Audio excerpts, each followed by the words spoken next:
So if you write a macro, I have one written for you, or you go to the TML page and download a new macro. For example, there's a fine surface area macro, as well as a VPI elevation macro, and a whole bunch of others that are being populated on this page.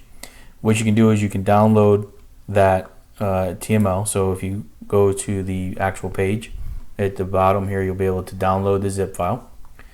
You want to unzip that file, and you can either place it in directly in the folder where the macro commands are located, or you can do like what I do is I have a standards folder where I put the macros.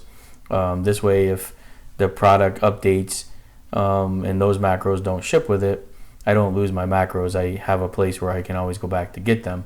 So what I can do is simply take these files that are, after you unzip them, and just drag and drop them over and place them into that same folder.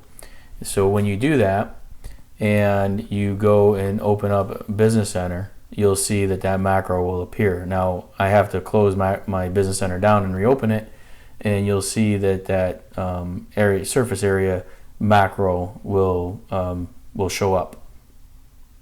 So I'm going to close this down, and we'll go ahead and reopen Business Center. And when I open this Business Center, if I click on the macro command, you'll see now I have that fine surface area command available.